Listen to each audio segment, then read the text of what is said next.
So, welcome to Bible study, Book of Psalms. I'm going to share how I study. Have a split view. I'm using the ESV Digital Bible.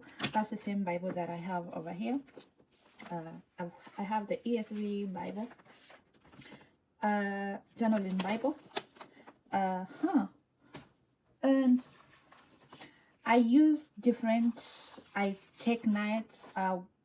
First, when you're trying to study the Bible, try to get the outline, if you have the commentary, the dictionary, everything that you need to go through the text. That way you have a better understanding. So that's normally how I do it. This is on a different book, like the Book of Mark. I go through the outline. I want to know the history, when the genre, the narratives, the kind of when it was written and all that. That way you get the background information for better understanding, because some of these the Bible was written many years ago. So if we read and we want to apply like it was, like we don't want to understand the background, the environment, the circumstances, we might not have a better understanding. So having those kind of outline and getting that information before you go into the reading, it helps you understand this the text much better.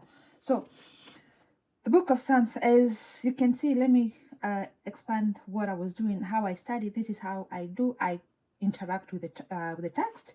I go back and forth. I use different try to connect, see if that the same text is appearing somewhere, how the words have been used. I try to get to know that. So this is how I use the word, as you can see, and I try to paraphrase into my own words. That way I have a better understanding. And when it's come to paraphrasing, you don't want to overdo it. That way you don't distort the meaning of the text.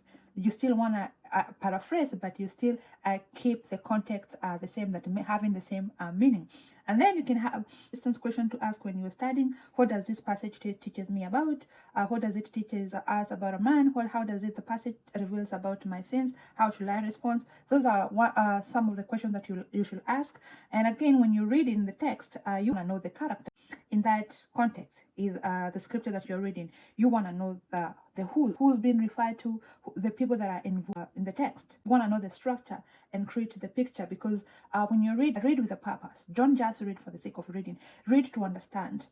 And then once you understand, once you fully comprehend the text, then you are able to apply it. But if you're just reading for the sake of reading, then what's the point? Because you may not be able to apply.